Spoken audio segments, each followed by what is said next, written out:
Hello, everyone, and welcome back to Odyssey Recaps Below the Surface Edition. Just a reminder that if you'd like a shorter, shallower, and sassy recap, head on over to my Just the Tea recaps. But for now, let's dive in. Today we are recapping Book 11, titled somewhat ominously by Emily Wilson as The Dead, where we'll follow Odysseus and his men as they travel into the underworld itself in search of the spirit of a seer or prophet, a man named Tiresias. We open with Odysseus and his remaining men leaving Circe's island. They pack up their ship and follow Circe's directions and sail to the end of ocean, and then they follow the streams of ocean into the underworld itself. Once they have arrived, they make the sacrifices Circe told them to make and drain the blood into a long pit or trench. And Odysseus calls upon the dead. Then he draws his sword and waits. The dead arrive, spirits of all kinds emerging from the darkness and trying to get to the blood of the sacrifices. The poem describes the spirits as teenagers, girls and boys, the old who suffered for many years, and fresh young brides whom labor destroyed in youth, and many men cut down in battle by bronze spears, still dressed in armor stained with their blood. We are reminded that death isn't selective. Anyone can die at any time. Picture the scene. Odysseus and his terrified men, surrounded by a crowd of the dead, all trying to get to the blood of the sacrifice, crowding desperately around them, while Odysseus holds them off with a sword. Of course, we're left to wonder why they fear a sword if they're already dead, and the terrible implications of it is that there is still pain after death, or perhaps even the possibility of death within death. To add to the horror, soon Odysseus and his men are approached by a familiar figure, the spirit of their fallen, quite literally, shipmate, the youngest member of the crew who had broken his neck in a fall at Circe's house right before they left. He cries to the men, admonishing them for leaving him unburied in their rush to leave the island. He begs them to return and bury him properly, with the correct funeral rites, and instructs them on how he would like them to leave his gravesite to best honor him. Odysseus promises to do so as soon as they return to the land of the living. He keeps his sword between them at all times. Another spirit comes up to Odysseus, that of his own mother, who has been alive when he left for Troy. She doesn't recognize him. She doesn't speak to him. She doesn't even make eye contact. Instead, she just sits in silence and stares at the sacrificial blood in the pit. Imagine how this must feel for Odysseus. The horror of recognition, the pain at not being recognized himself, and the terrible understanding of what this means, leading, inevitably, to questioning if there are other family members or members of his household somewhere in the land of the dead. Odysseus weeps at the sight of his mother's spirit, but despite his bitter grief, he keeps his sword raised and he does not let her near the blood. He waits for Tiresias. Eventually, he comes, holding a golden scepter, and he recognizes Odysseus immediately. He says, "King under Zeus, Odysseus, adept survivor, why did you abandon the sun, poor man, to see the dead and this place without joy? Step back now from the pit. Hold up your sharp swords that I may drink the blood and speak to you." Odysseus at last sheaths his sword, and the prophet drinks from the sacrificial blood from the pit. When he's done, he gives Odysseus what he came beyond the edges of the earth to hear, a prophecy. Tiresias tells him that he faces difficult times ahead due to Poseidon's wrath at his blinding of his son. But, he says, if Odysseus can control his urges and his men, they can get home. He says they must go to the island of Thrinacia, where Helios the sun god lives, and they will see his grazing sheep and cattle, but they must not harm the animals. If they do hurt them, then he sees disaster for the ship and the men. And if Odysseus manages to survive, then he will face a bitter homecoming. Excuse me. And if he does make it home, he will find invaders eating his supplies and courting his wife. Then he predicts that if Odysseus matches the suitors in violence and kills them all, inside his house, through tricks, or in the open, with sharp bronze weapons. But that won't be the end of Odysseus' trials. Tiresias tells him that he will not be able to escape the wrath of Poseidon until he goes on one last voyage. This one to a place he's never been to, and one translator Emily Wilson says must have seemed exceedingly strange from the perspective of inhabitants of the Greek Isles, a desert. Tiresias tells Odysseus that he must take an oar and bring it to the people with no knowledge of the sea, who do not salt their food, and have never seen a boat. He must wander in this strange land until he meets a traveler who calls the oar he carries on his back a winnowing fan, Then he must fix the ore into the earth and sacrifice a bull and a stud boar to Poseidon. Then he must return home and offer an even larger and more elaborate and technical sacrifice called a hecatomb to all the gods in a specific order. Hecatombs are really difficult, and I'll be happy to go into more detail if you want. Just let me know in the comments. After Odysseus does all of that, Tiresias says, "Gentle death will come to you, far from the sea, of comfortable old age, your people flourishing." This is a fascinating prophecy for several reasons. First of all, the timing of it. Remember, Odysseus is telling this story to the Phaeacians, who know that he is washed ashore in their island, injured and alone. But for us listeners, we were told from the very first stanza that Odysseus failed to bring his men back home, and for their own mistakes, they died. They ate the sun god's cattle, and the god kept them from home. Our knowledge makes this prophecy all the more painful, but for Odysseus and his men, they're being told they have a chance to all get home alive. Another interesting thing is the phrasing of a particular line, where Tiresias tells them what will happen if they do harm the sun god's herd. He says if they harm them, he sees disaster for his ship and his men. Then says, "If you yourself escape, you will come home late and exhausted in a stranger's boat, having destroyed your men." If you yourself escape is interesting, because it tells Odysseus that there is a chance of his survival when all the rest die. But it's the line, "having destroyed your men," that really stands out for me. Up until this point, though we have heard of Odysseus' regrets about his men, we have mostly been focused on what Odysseus himself has suffered and lost. And though his men are part of that, this reminds us and Odysseus that the responsibility for his men and their actions lies with him, their king, captain, commander, and leader. He will bear the responsibility for their destruction. Then consider the double layers of meaning here.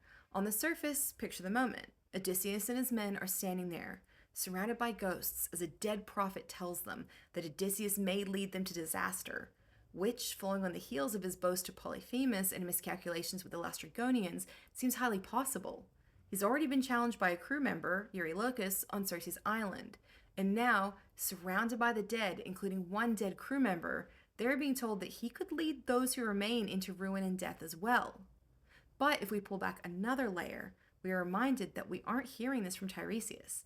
This is Odysseus speaking to the Phaeacians. Odysseus, who we are constantly reminded is a liar, is telling us what Tiresias said. Is the Lord of Lies telling the truth, or is he lying? And if so, in which direction? Is he taking more blame than he should, or is he not taking enough? We'll never know, because for this part of the poem, we only have Odysseus' word to go on. There's a lot more here, and if you'd like me to do a deeper dive and also talk more about the sacrifices in the ancient world and the underworld and like prophecy in general, please let me know in the comments. But for now, let's return to the dead. So Odysseus asked Tiresias another question. If there's a way for him to make his mother recognize and speak to him. Thankfully, there's an easy answer. Tiresias tells him that if he lets any spirit near the blood, they will drink it and be able to speak to him for a short time. Tiresias is finished and he departs for Hades, the god of the dead's house. Odysseus lets his mother drink from the pit of blood, and afterwards she recognizes him. She's shocked to see him and asks him how he has come here. "Have you come wandering here, so far from Troy, with ship and crew? Have you not yet arrived in Ithaca, nor seen your wife at home?" she asks. Odysseus responds, saying he has been wretchedly unhappy since he first followed mighty Agamemnon to Troy to make war upon the people there. It's interesting that he says he's been unhappy since they left, and a reminder that in many tellings of the myth, Agamemnon's fleet only left for Troy after he had sacrificed his own daughter, Iphigenia. From the very start, this dark and bloody war has shattered families, with many of the deaths setting off cycles of revenge that haunt the families long after the war has ended. But, as we've been told from the very first line of this tale, Odysseus is a complicated man, one who claims to have been unhappy since he left for the war, but also one who seems to take great pride in his role as the hero who brought it to an end through deceit, trickery, and eventually slaughter. He is proud of the spoils he stole, the people he enslaved, the riches he gathered through conquest. But he doesn't tell his mother about this. Instead, asks her how she died and if she has any news of the rest of his family. His father, the son he left as an infant, and his wife. He asks what Penelope is thinking, what her plans are, if she is focused on their son, or if she is remarried. In a roundabout way, he's also asking if he has a throne and a home to return to. Imagine this moment for him. He's in the land of the dead, surrounded by desperate ghosts, standing next to a pit of blood with the ghost of the mother he just learned is dead, and he's asking if he has anything or anyone left to return to. Anyone still waiting for him after all this time? His mother responds that Penelope stands firm, her heart strong, and crucially, she tells him she is still in your house. The word your carries a lot of weight here. The home, the throne, and the family are all still his, although how long that may remain the case is unknown. But there is hope for Odysseus. His mother goes on, telling him of Penelope's grief, her constant misery, her tears. But the throne, she says, is still his. Telemachus tends to the estate as he should, and the council invites him to meetings, as he is seen as having a chief role in decision-making. Odysseus' father, however, is not doing well. He refuses to leave the countryside, lives in rags, sleeping on the floor in a pile of leaves, and in the winter, he sleeps in the ashes of a fire with the slaves. He lives there grieving, full of sorrow, longing for your return. Then, to follow this terrible picture, she tells him how she died. Not of illness or accident, but of grief. She says, "It was missing you, Odysseus, my sunshine, your sharp mind and your kind heart that took sweet life from me." Take a moment to step back and consider the timeline once again. Odysseus heard this story after he spent 1 year living with Circe in her island, a year that by all accounts was spent there voluntarily. But we also know that Odysseus is telling this story to the Phaeacians after he has spent an additional 7 years living with Calypso on another island. Now, he and several other beings have said that he was trapped by Calypso on this island, but translator Emily Wilson points out that the wording of a stanza from Book 5 describing his time with Calypso says that he wept since she no longer pleased him, implying for at least some amount of time, Odysseus stayed with her willingly and enjoyed her company and the island. Of course, that is simply an implication, a way of interpreting a few words, but I think it's important to consider that Odysseus heard the situation was dire at home, that his wife and son were clinging to power, but his absence is causing grief and pain to his loved ones, so much so that his mother died of it. Does Odysseus feel at fault? Or is Odysseus the one changing his mother's words to give himself more blame? We can't know, but the fact that Odysseus is relaying this story in these words is worth a moment of consideration. Before she leaves, Odysseus says he wants to embrace his mother. Though he tries, he just can't. She was dead, and I did not know how. Every time he tries to embrace her, her spirit slips through his arms, like shadows or like dreams, he says. He cries and asks why he can't hug her, if she really indeed is his mother, or a phantom sent by the goddess Persephone, the queen of the underworld, to increase his grief. She sadly tells him that this is the way of the world. The dead have no corporeal body and exist as ephemerally as dreams do. She tells him to leave this place and go back to the light, but to remember all of this to tell his wife when he finally makes it home. But Odysseus doesn't leave. Persephone has sent a group of women, the daughters and wives of warriors, who have come to drink at the pit of sacrificial blood. Odysseus draws his sword, and one by one he lets them come drink the blood and then tell him their story. He hears the stories of a long list of famous women, tales of human folly and victory, tales of lives touched by the gods and the glory and sorrow that it brought them. Then, in a very abrupt return to the primary timeline, Odysseus tells the listening Phaeacians that he is tired and cannot tell any more tales tonight, that he must sleep, either here, in the halls of the Phaeacians, or on the ship they had promised him, beside his new crew. The Phaeacians are silent, spellbound, before Queen Arete speaks.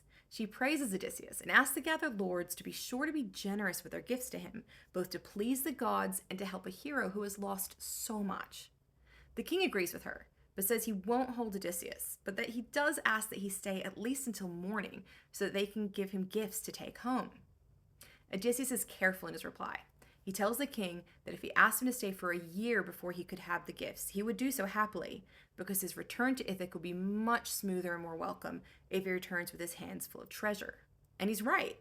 He knows that the situation at home is tenuous at best. He has no idea if Penelope has managed to hold out for the additional 7 years he spent on Calypso's island. It's highly possible she remarried, and another man now sits on the throne. Then there's the rest of Ithaca. How will they react when he comes back without the fleet he set off with?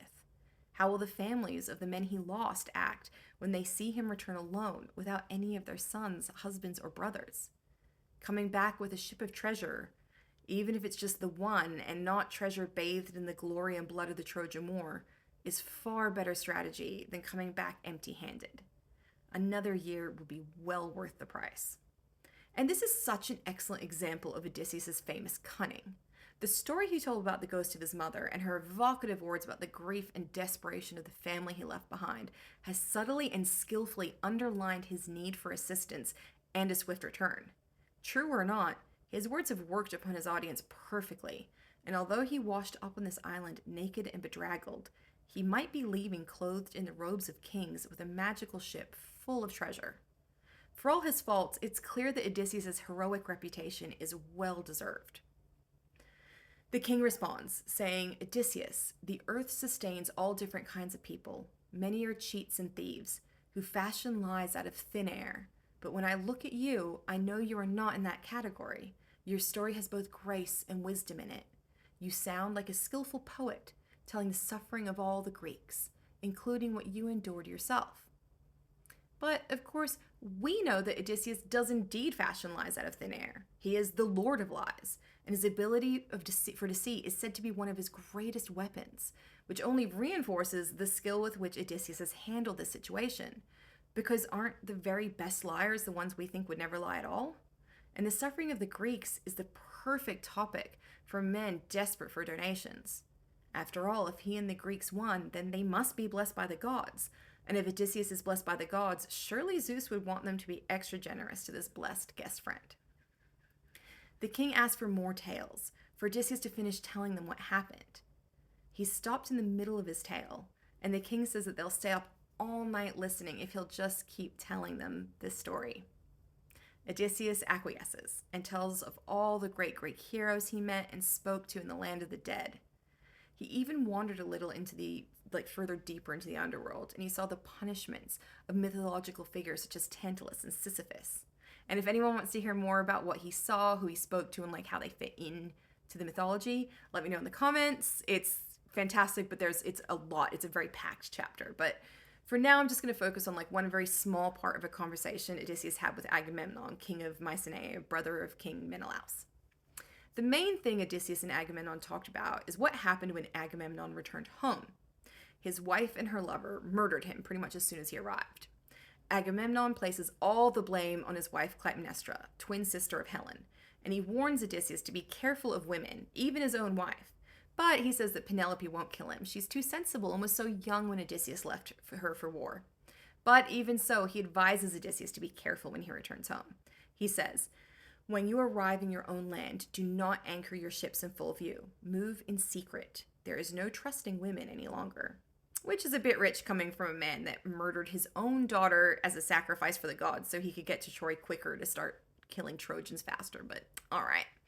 So yeah, there's a lot more to this story and hidden meanings and parallels with Penelope, but for now, the main thing for us to focus on is how Odysseus has, again, skillfully told the Phaeacians that he's going to need their ship to approach Ithaca in secret, and he's going to need to find out how things are on Ithaca before he reveals himself and the treasure. After all, he would be a fool to ignore the advice of such a heroic warrior. Odysseus ends his tale by saying that he became afraid that Queen Persephone would find him wandering the underworld and punish him. So he made his way swiftly back to his ship and his men and ordered them to begin the long journey back to the land of the living. And that is where this chapter ends. Tune in next time to see what happens next in this fantastic book. See you guys then.